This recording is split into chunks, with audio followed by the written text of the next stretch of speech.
पर गोस्वामी जी ने जो अंतिम छंद लिखा है, उस अंतिम छंद की अंतिम दो पंक्तियों को पढ़िएगा। अर्थात पूरी राम कथा लिखने के बाद तब जाकर गोस्वामी तुलसीदास जी महाराज ये कहते हैं, जाके कृपा लवलेश, जाकी कृपा लवलेश से मति मंद तुलसीदास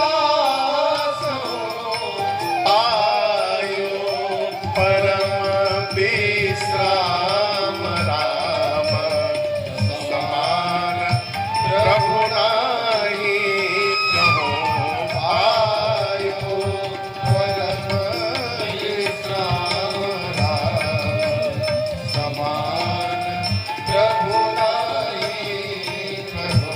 हाँ, समान प्रभु नाही कहो, समान प्रभु नाही कहो।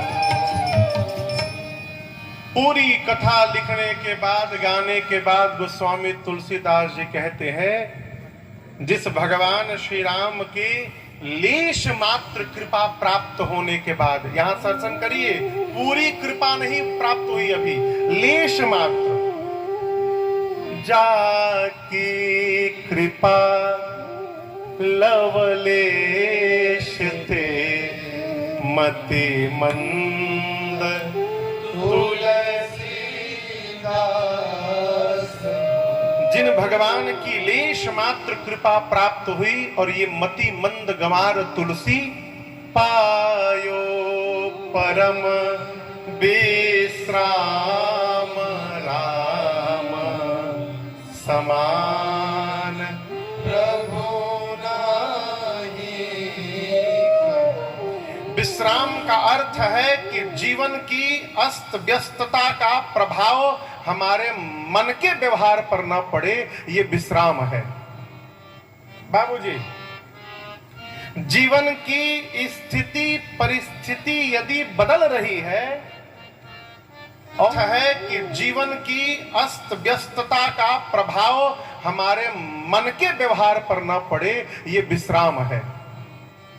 बाबूजी, जीवन की स्थिति परिस्थिति यदि बदल रही है और उस स्थिति परिस्थिति के बदलने के बाद भी यदि हमारे मन की स्थिति नहीं बदल रही है, तो समझिए हम विश्राम को प्राप्त कर चुके हैं और यही जीवन का परम विश्राम है। यही कथा कराती है। कथा का एक ही कार्य है, विश्वास को दृढ़ता प्रदान कर देना है। कथा सुनते सुनते भगवान के ऊपर इतना विश्वास हो जाता है कि किसी भी परिस्थिति में रहने के बाद जीव केवल भगवान को धन्यवाद ज्ञापित करता है। ये विश्राम है। जो भगवान से कंप्लेन कर रहा है वो विश्राम नहीं पाया है अभी। इस कथा पर विश्वास प्राप्त हो, इसका क्या उपाय है? तो गोस्वामी जी कहते हैं, ये मैं आपको इसलिए सुना रहा हूं कि आज पहला दिन है, आगे कल से कथा प्रारंभ होगी, तो कथा कैसे सुननी चाहिए ये जानना बड़ा आवश्यक है। पूज्यपाद गोस्वामी तुलसीदास जी कहते हैं, तीन प्रकार यदि किसी व्यक्ति के पास ये तीनों सामग्री नहीं है तो वो इस राम कथा को समझने वाला नहीं है। संतोष बाबू, कथा को यदि सुननी है, समझनी है, तो ये तीन का होना अति आवश्यक है।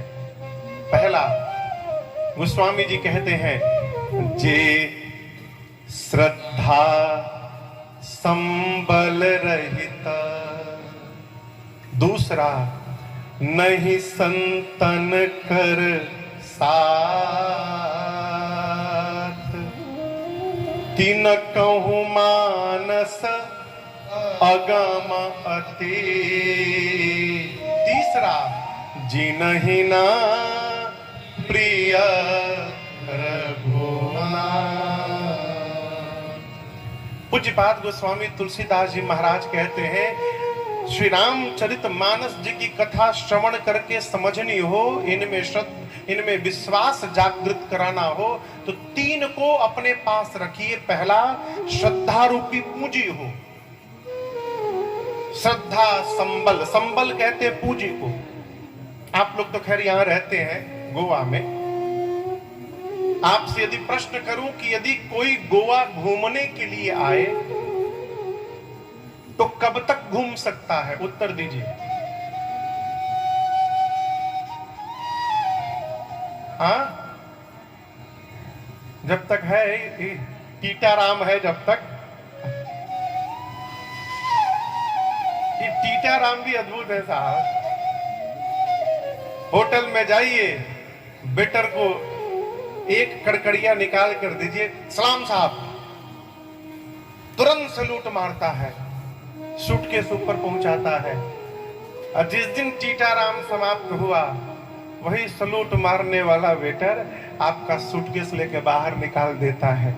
सब इसी का खेल है। केवल गोवा नहीं, आप कहीं भी तभी तक घूम सकते हैं जब तक आपके पास संपत्ति है, पूंजी है।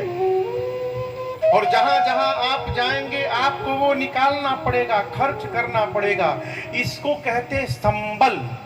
इस धन का आपको संबल है तो आप पूरे संसार में भ्रमण कर सकते हैं। धन रूपी संबल नहीं है तो संसार छोड़िए, घर में अपने गुजारा होना कठिन हो जाएगा यदि संबल समाप्त हो जाएगा।